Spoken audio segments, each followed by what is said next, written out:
Well, good evening. We'll continue where we left off in the book of Genesis, but let's pray as we begin.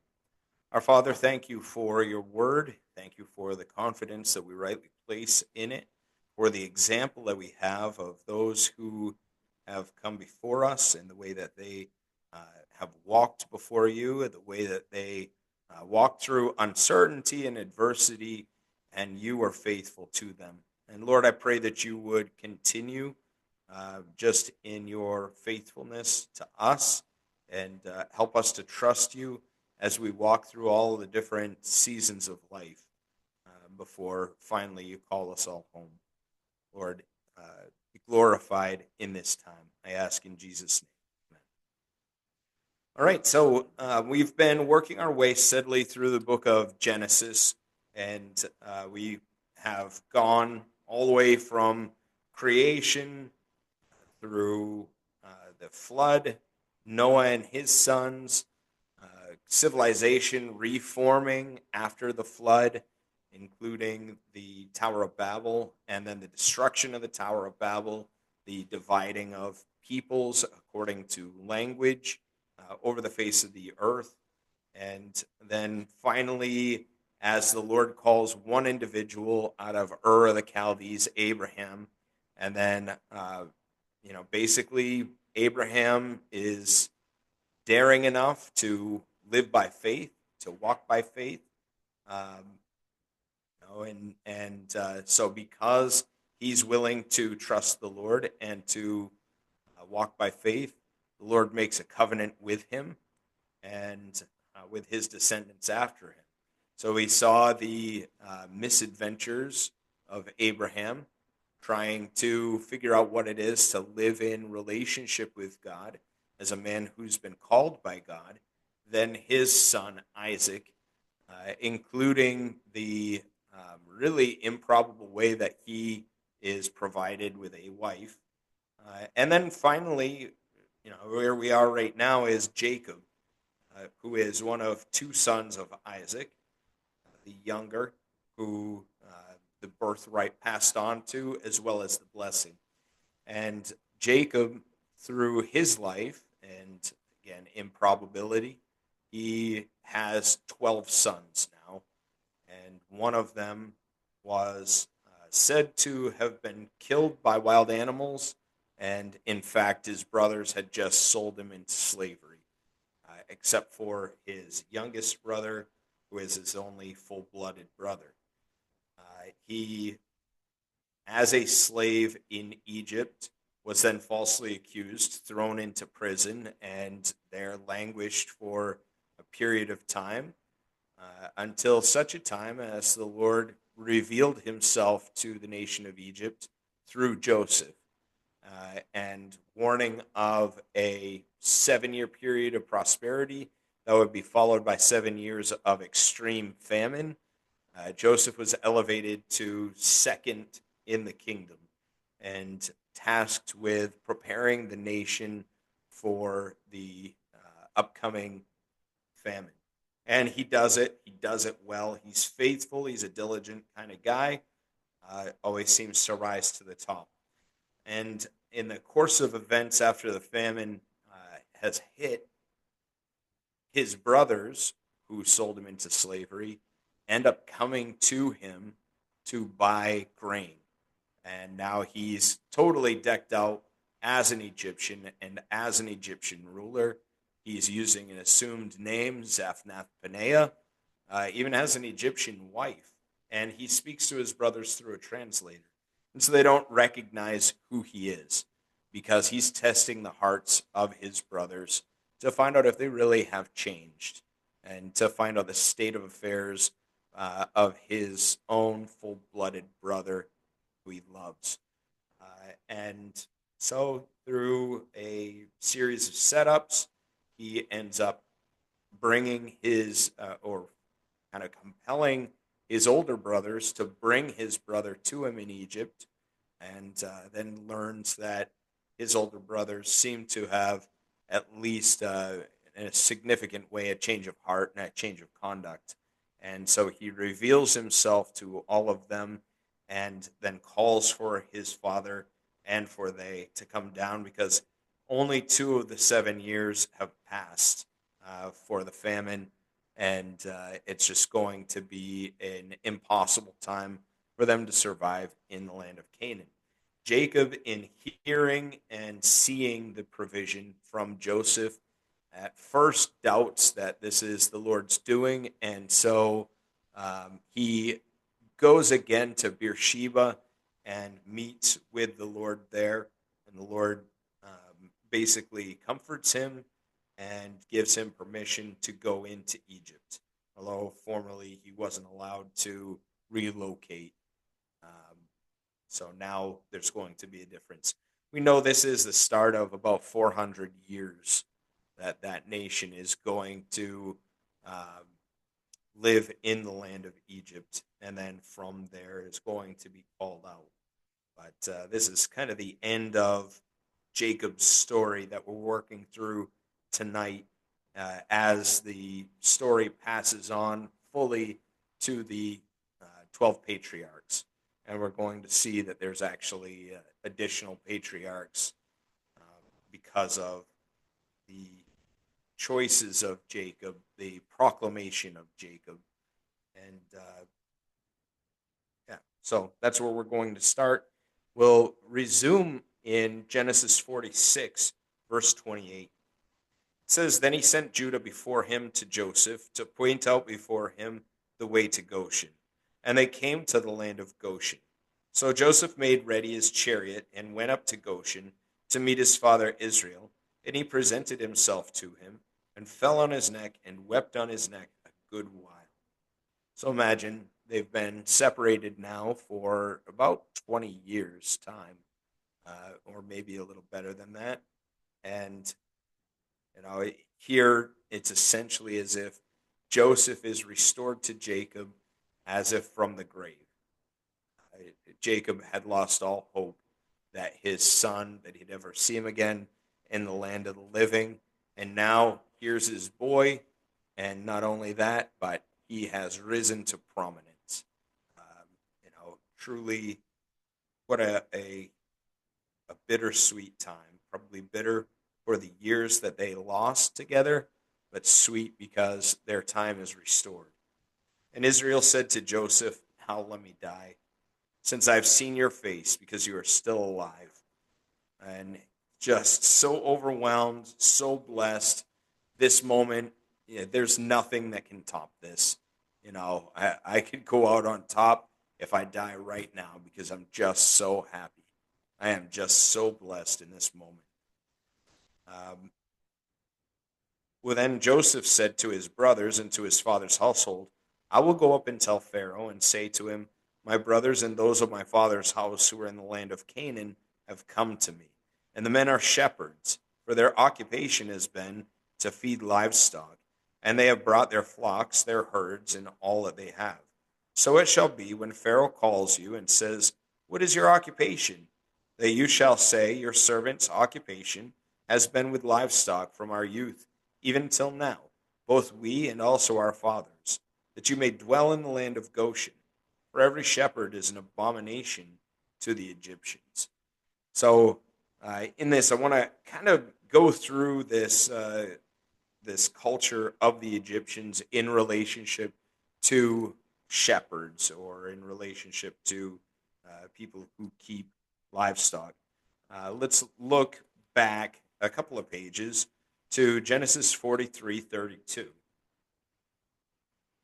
And in Genesis 43:32, we see Joseph, as he's still kind of concealed, uh, playing the part of Zaphnath Paneah in front of his brothers.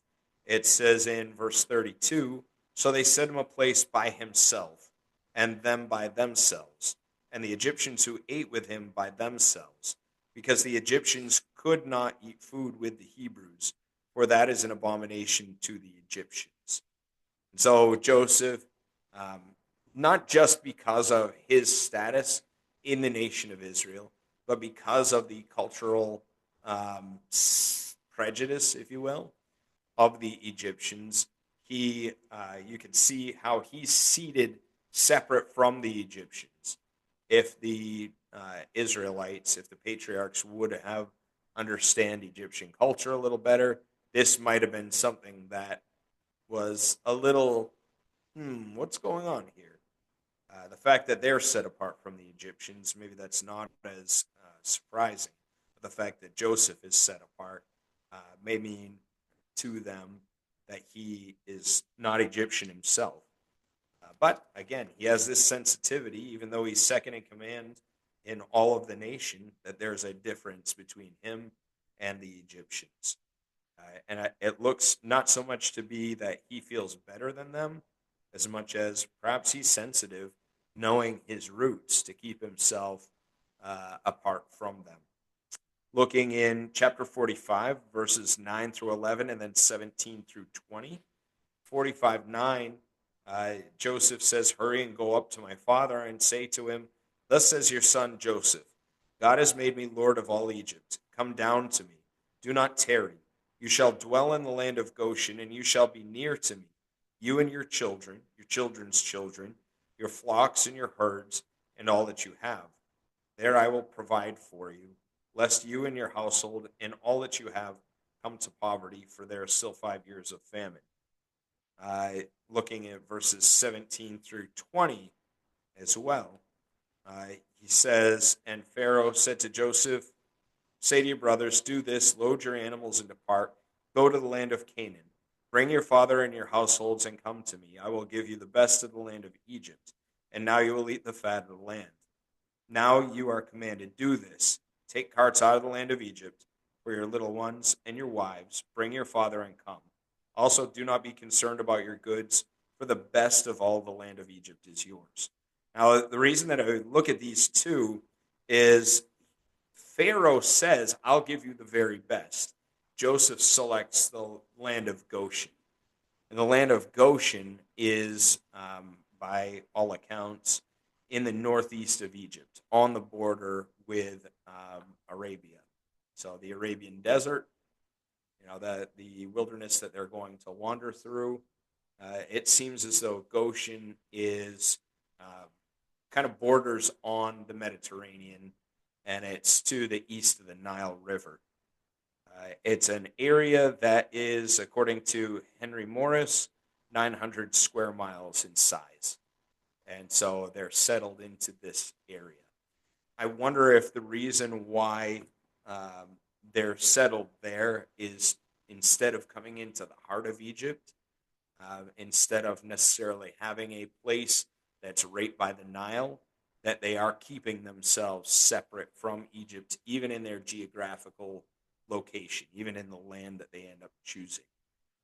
Again, probably largely speculation, but it seems to me, if there is a sensitivity about shepherds with the people of Israel, rather than relocating a mass of shepherds right into the heart of the capital city or right in that area, into the heart of the land, to keep them to the northeast of the land, probably not only is it good for grazing because of the branches of the Nile River that would come through, finally ending up in the Mediterranean, but also just its isolation from the rest.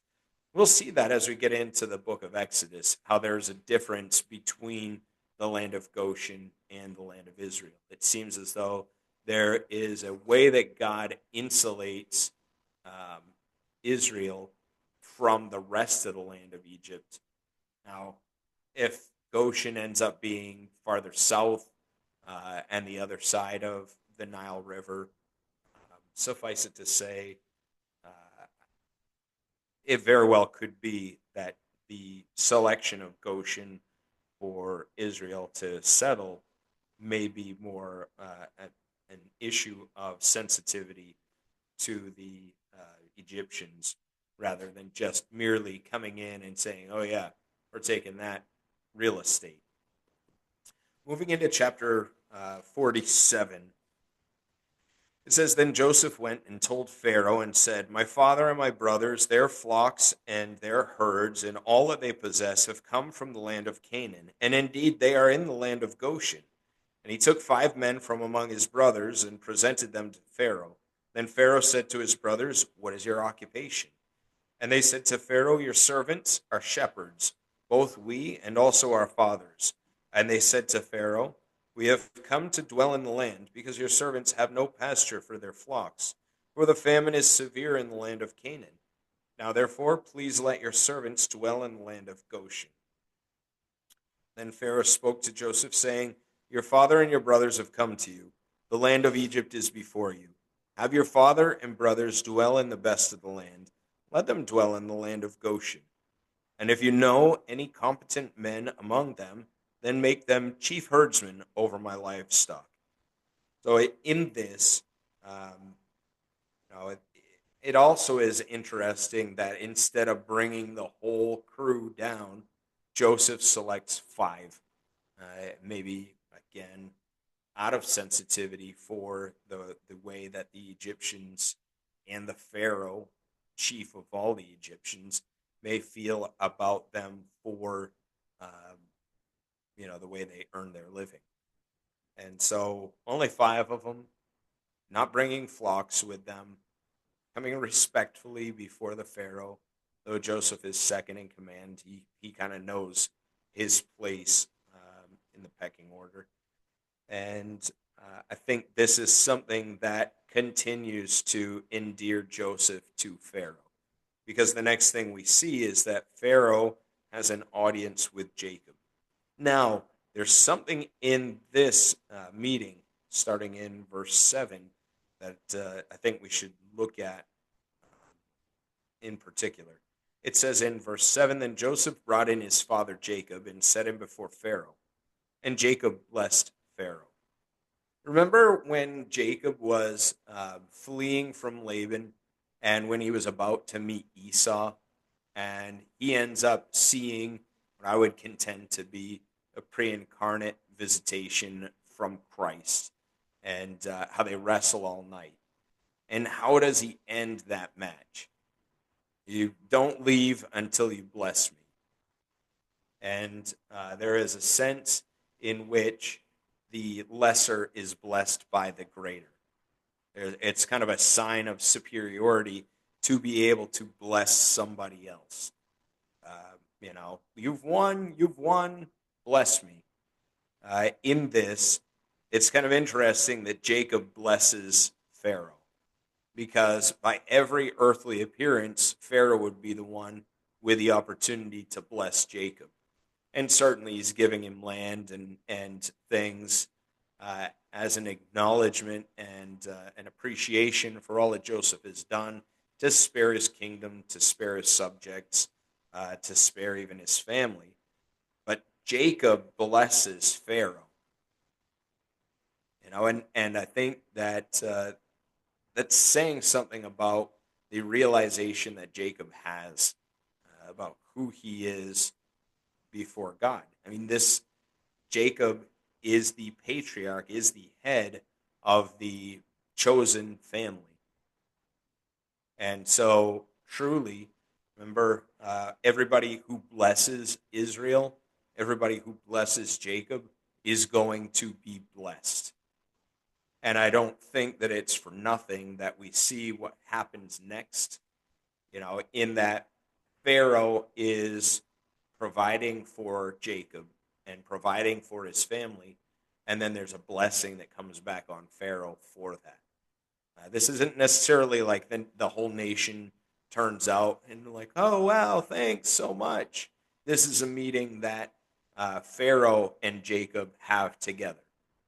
Pharaoh receives Jacob, and in having an audience with arguably the most powerful man in the world, definitely in that region at that time, Jacob takes the role of one who can bless.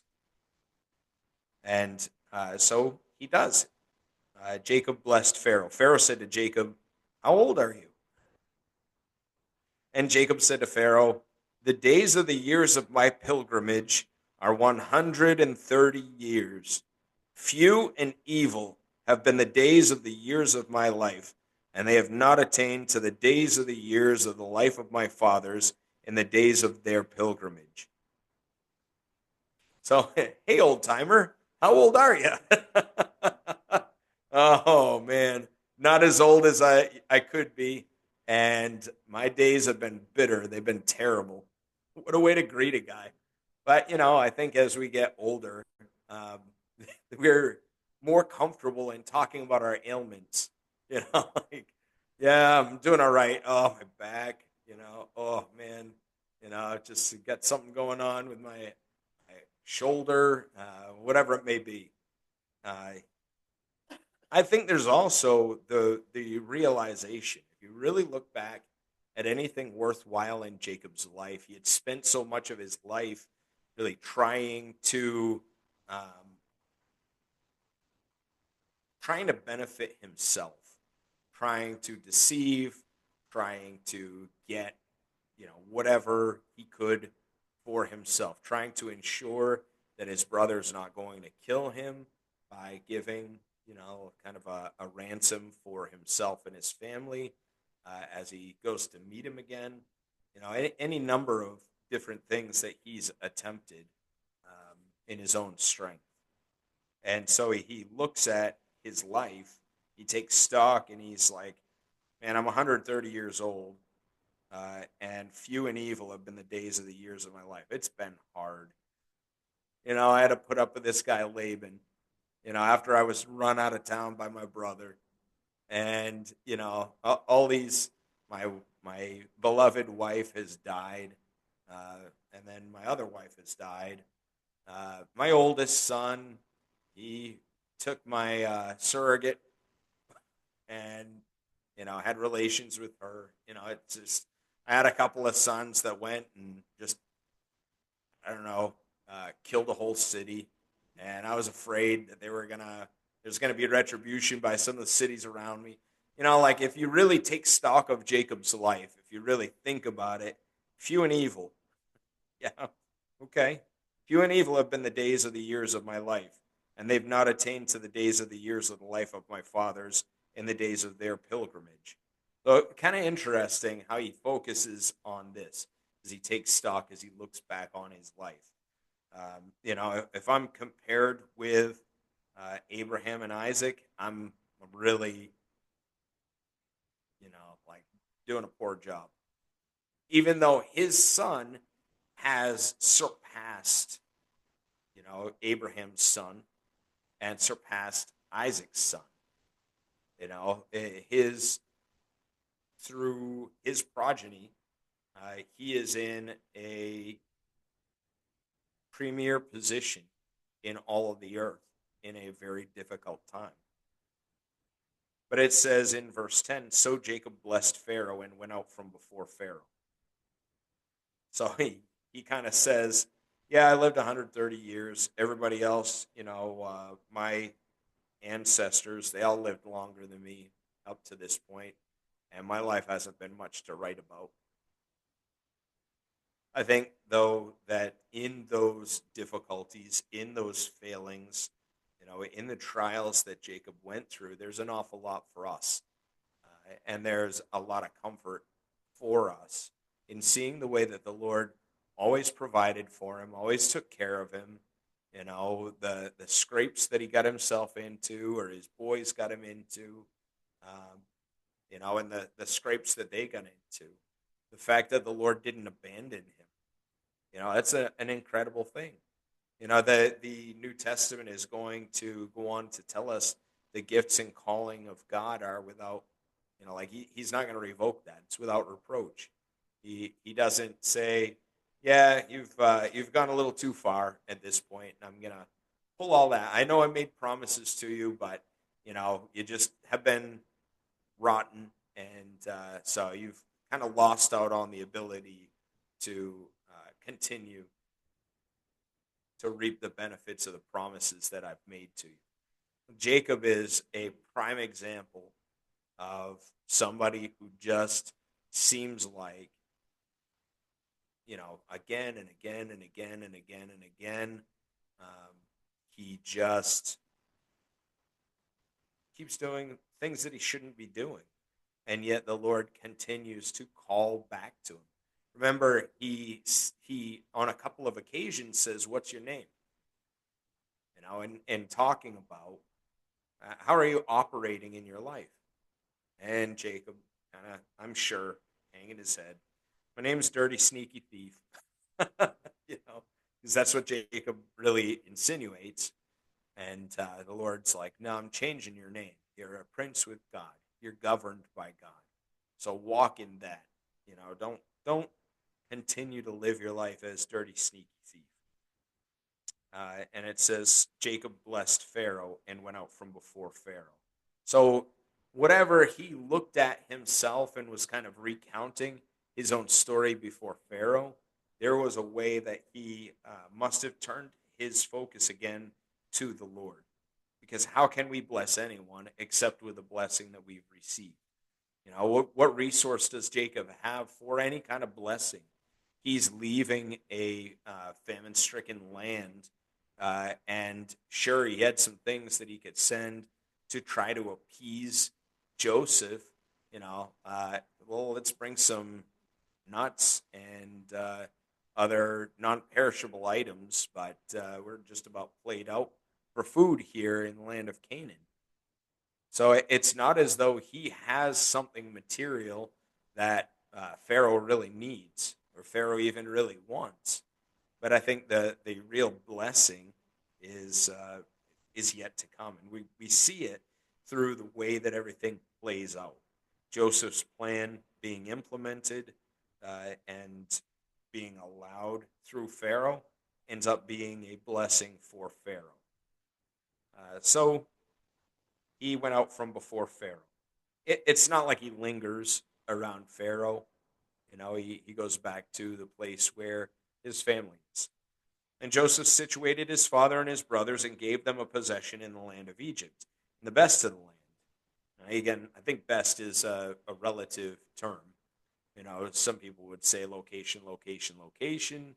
In the heart of the city, among the government officials, being able to drop in on Pharaoh anytime, that might be the best of the land. Although, if you are somebody who keeps flocks, that's probably not the best of the land. The best of the land for keeping flocks, though, would be one that has access to water and has access to grass anyway. And so he goes to Goshen, which truly would be, kind of away from the city, but good for pasture land. In the land of Ramesses, as Pharaoh had commanded. And Joseph provided his father, his brothers, and all his father's household with bread according to the number in their families. So Joseph's not taking advantage in any way by, like putting his dad up and his family up in the best of the land and providing bread.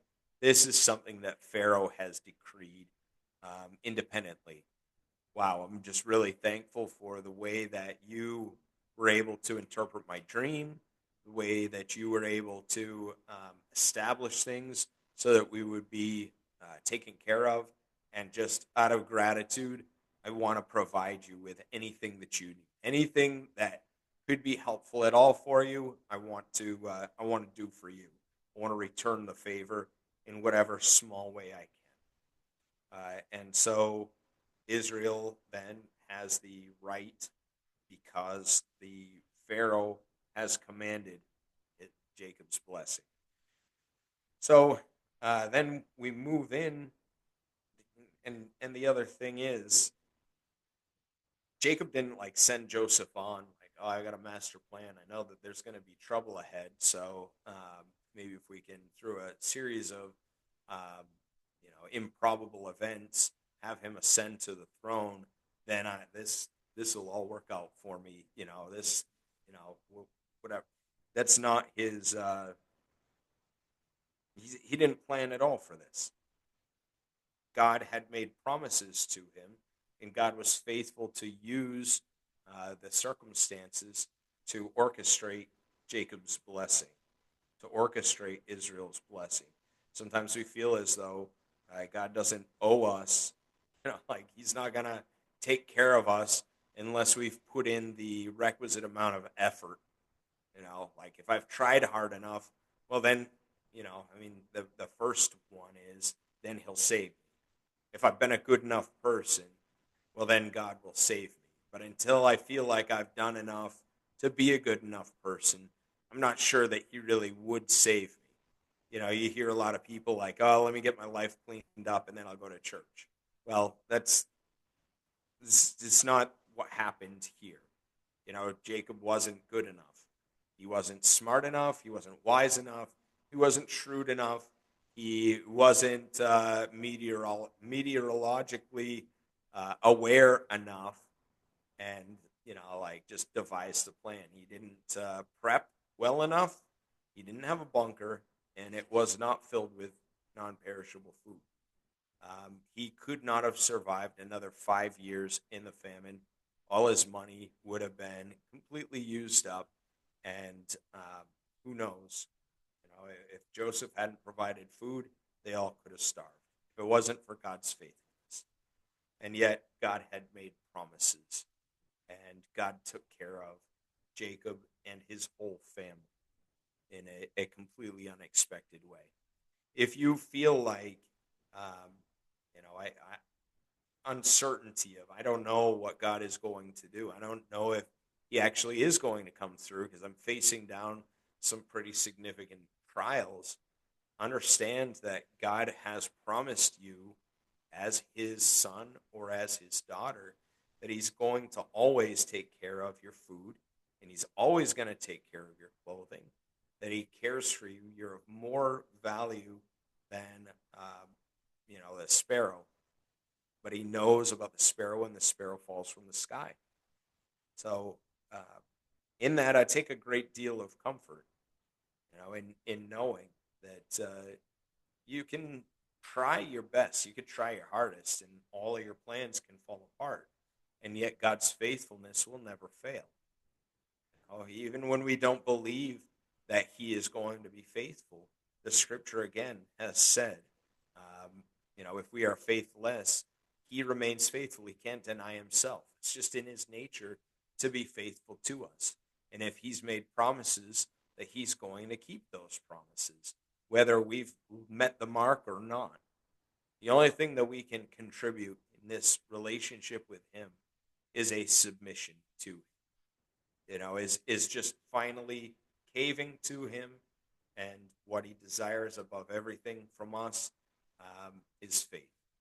And so as we learn to trust Him, and as we walk, definitely at first, really kind of shaky, kind of unsteady, kind of maybe even in a way still holding on to the idea that we need to merit the merits of Christ. And yet, as we walk with Him, becoming more and more aware of the fact that we can't do anything to add to what Christ has done. We can't do anything to deserve grace. For by grace you are saved through faith, and that not of yourselves. It's a gift of God, not of works, lest any man should boast. And here, Jacob, in a practical, in a temporal way, is saved by God, not because he worked, not because, he just kind of played the market right, but because God was faithful. So, Joseph provided his father, his brothers, and all his father's household with bread according to the number in their families. Now we change, and the story looks like it's going great for the nation of Israel. Everything had been real hard and had been really uncertain up to this point, and now the nation of Israel, they're taken care of. They're in this land that's going to be well suited to keeping their flocks. Now let's turn and look at what's happening to the nation of Egypt during this time. It says, now there was no bread in all the land, for the famine was very severe, so that the land of Egypt and the land of Canaan languished because of the famine. And Joseph gathered up all the money that was found in the land of Egypt and in the land of Canaan for the grain which they bought. And Joseph brought the money into Pharaoh's house. So there is such a lack of food in not only the nation of Egypt, but also in the region of Canaan, that nobody has any food whatsoever. And so when you're starving, whatever the price is, you're going to have to pay it. And so all of the people of the land of Egypt, all the people of Canaan, they come to Egypt realizing there is food there where there's no food anywhere else. And they buy, and they buy, and they buy, and they buy, and they use all of their money. Uh, there are economic considerations when it comes to spending all of your money as the consumer, because GDP is the sum of consumer spending, business investment, government spending, and then the difference between export and import. And so if you are in such a desperate situation that everybody spends all of their money, there's no more money that consumers can spend. You've maxed that out. Okay, you have one good year, but there's no capital to improve anything. They can't keep building businesses or anything like that. The other thing to consider when it comes to money being spent like this is money is a store of wealth. That's really what it is. We assign value to coins, or in the United States, dollars, credit, whatever it may be, so that we can easily exchange goods. If I teach and if you prepare food, then how many lessons do I teach to equate to a meal? Well, that'd be hard. But if you don't need any teaching, but I need a meal, you know. So this is the reason why societies have money. Now, Egypt, because there's no food, and Canaan, all of the money is gone. So now they have to rely on the barter system. What do you have left to barter? So it doesn't seem like there's an awful lot that they're left with to that end, because then we see, starting in verse 15, so when the money failed in the land of Egypt and in the land of Canaan, all the Egyptians came to Joseph and said, "Give us bread, for why should we die in your presence? For the money has failed." I got nothing to pay you with, so you have to just government hand out. Just give it. We don't have enough money. And Joseph said, "Give your livestock, and I will give you bread for your livestock if the money is gone." So we're not just in the business of giving everything away. And in this, I think the Lord is using this arrangement again for the blessing of Pharaoh. It is, and it does to us in our American sentimentality. I think it seems a little harsh that he would do this. Nevertheless, Joseph knows how many years of famine are ahead. And perhaps this is a way to actually save the livestock and to save the people, maybe to conserve grain. Because if they were just given grain, then would they properly care for their animals? Would they feel that there's scarcity with the next year? Instead, they have to trade their livestock. That's really difficult, again, on a gross domestic product, because you're getting rid of the means of production. Animals, livestock, they reproduce, and then you have more. So you can have meat, you can have milk, you can have more livestock that you could trade, more flocks. And so now, after all of the store of wealth is consumed, now the means of production are traded for food as well. People are this desperate, and you can understand it. So they brought their livestock to Joseph, and Joseph gave them bread in exchange for the horses, the flocks, the cattle of the herds, and for the donkeys. Thus he fed them with bread in exchange for all their livestock that year. And again, how do you, what's the exchange rate for livestock to grain to sustain instead of killing all the livestock and just, eating them, and then that's it. In a world where there's no refrigeration, how long does that last? How long would that last for them? So you can look at it as, he's kind of kicking people while they're down, or you could see it as perhaps he's doing this as a way to spare the livestock and to, for the nation as a whole, preserve the means of production. When that year had ended, they came to him the next year and said to him, "We will not hide from my lord that our money is gone. My lord also has our herds of livestock. All our money is gone. All our ability to make money is gone. There's nothing left in the sight of my lord but our bodies and our lands." That is a difficult place to be. And that's a place I pray that we as Americans never have to get to, where all we have left is our bodies and our lands. And we feel as though we're in such a desperate situation that we're willing to trade our bodies and our lands to the government. Hopefully, we would have somebody as, gracious, as kind, as God-fearing as Joseph in that time, but they are ripe for abuse at this point. "Why should we die before your eyes, both we and our land? Buy us and our land for bread, and we and our land will be servants of Pharaoh. Give us seed that we may live and not die, that the land may not be desolate." And so they propose. Joseph didn't say, "Okay, sell yourselves to me." They proposed, "This is what we need to do. We need to live. We don't want to die.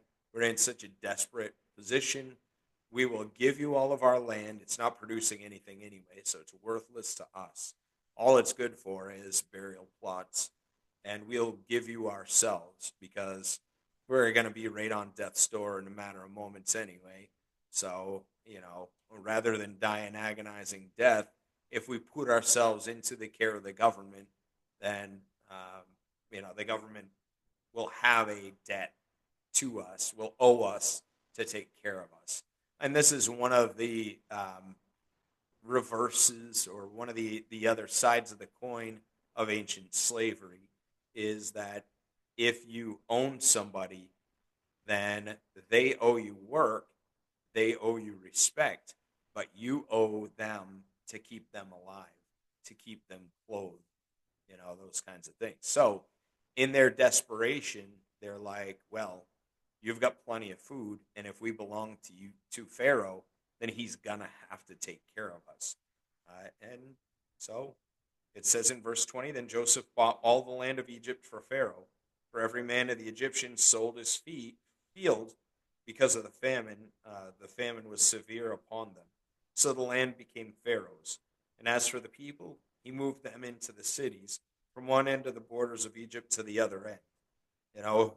As they sold themselves to the government, they lose the ability to have personal liberty. And so the government is able to dictate to them where they will live. I don't think this is something that Joseph is being cruel in doing this.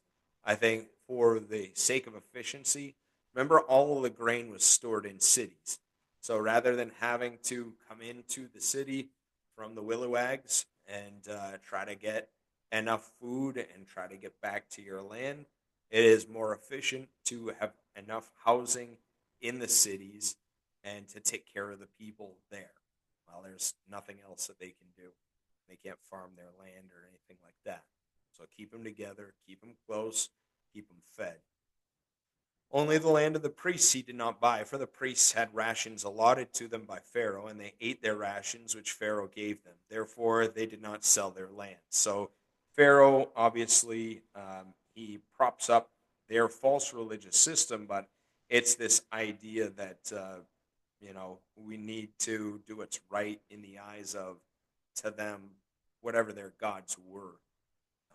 We in the United States don't tax church properties and churches and things of that nature, because theoretically, our job as Christians is to or at least in trying to reach the world around us, we are going to be a benefit for the community.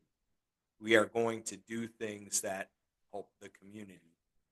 So whether that is trying to minister to people who are caught in addiction, whether it's to minister to people who have illness or ailment, whether it's to feed the poor and give them clothing, things that are a benefit to the community.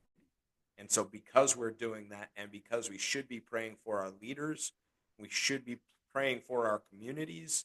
Um, it makes sense historically that churches in the United States have not been taxed. And perhaps, probably, Pharaoh in the same way is looking at the kind of supernatural necessity of getting on their deity's good side. And Joseph said to the people, "Indeed, I have bought you and your land this day for Pharaoh. Look, here is seed for you, and you shall sow the land." So the end of the famine is coming, and he's, okay, this is the reality. This is where we're at. Now you're going to have to work. Here's some seed. And it shall come to pass in the harvest that you shall give 1/5 to Pharaoh. He doesn't set a quota. How much is 1/5 going to be? But he says, of everything that you make, 1/5 needs to go to Pharaoh. 4/5 shall be your own. So yeah, we own you. Yeah, we own the land. But anything you make, 4 out of 5 you can keep. We only want 1 out of 5. So 4/5 shall be your own. You have to use it as seed for the field. So, we're not going to just keep giving you seed every year. But you have to keep seed for yourself and for your food. Keep yourself fed and healthy for those of your households and as food for your little ones. So they said, "You've saved our lives. Let us find favor in the sight of my Lord, and we will be Pharaoh's servants, Pharaoh's slaves." And Joseph made it a law over the land of Egypt to this day that Pharaoh should have 1/5, except for the land of the priests only, which did not become Pharaoh. So this is kind of an interesting thing. And as we're kind of getting to the end of chapter 47 and we're getting to the end of our time here, notice that all that was required from this nation of the people that were not independent, that they didn't have personal liberty, was 20%. No, probably chariot registration, probably no fishing licenses, probably no hunting licenses or anything like that. Just a flat 20%. Whatever it is that you make, 20% goes. Boy, I would love that system. For a society that is as free as we are, it seems as though if you don't pay, your taxes, there are things that the government will take away from you, or will not allow you to drive on roads or those kinds of things. Kind of interesting that, again, somebody with the understanding or with the relationship with God that Joseph has is able to make do with far less than our current government does. And maybe there are things in the works right now that'll require a lot less from us in order to make society function. But suffice it to say, Israel only had to pay 20%. It sounds like a decent arrangement. So they were thankful. You've saved our lives. It says in verse 27, "So Israel dwelt in the land of Egypt, in the country of Goshen, and they had possessions there, and grew and multiplied exceedingly. And Jacob lived in the land of Egypt 17 years. So the length of Jacob's life was 147 years. When the time drew near that Israel must die, he called his son Joseph and said to him, 'Now if I have found favor in your sight,'" interesting, he's saying this to his son. Like he's the patriarch. He's talking to his son Joseph in this way. "Please put your hand under my thigh." Again, this is like their oath based on lineage, if you will. "Put your hand under my thigh and deal kindly and truly with me. Please do not bury me in Egypt. Let me lie with my fathers. You shall carry me out of Egypt and bury me in their burial place." And he said, "I will do as you have said." And he said, "Swear to me." This is a big deal. You know, I think Jacob has the hope of the resurrection. And when he is resurrected, he wants to be in the company of his ancestors as well as Leah. Leah's in that cave too. He wants to be with Abraham and Isaac. And so Joseph said, "I will do as you said." And he said, "Swear to me." And he swore to him. So Israel bowed himself on the head of the bed. So, Joseph has given his word. He's good on his word. And I'm going to be buried in the land where I want to, where I want to be. So I had anticipated getting a lot further than this, but I think this is a good place for us to stop for tonight. Let's pray. Our Father, I pray that you would continue to work in our nation. Regarding some of the things that we have seen lately, some of the fraud and abuse, and that you would continue to bless us, continue to work in our nation, give wisdom to our government officials, and a holy fear of you, that your church would be protected, especially in light of those who have come into the midst of a church for political purposes and tried to intimidate. Lord, I pray that you would take up their cause and that you would protect us from all evil. And Lord, I pray that as we continue to work our way through the book of Genesis, that you would help us to see you more clearly and help us to walk by faith. Lord, you were faithful to Jacob through all the shenanigans that he went through and he perpetrated. And Lord, we know that you will be with us as well, because Christ has purchased our pardon and we belong to you as entirely as the Egyptians belonged to Pharaoh. And Lord, as Pharaoh was free to move the Egyptians into the cities or wherever he would want them, so Lord, you are free to command us to anything that you desire. You've completely purchased us.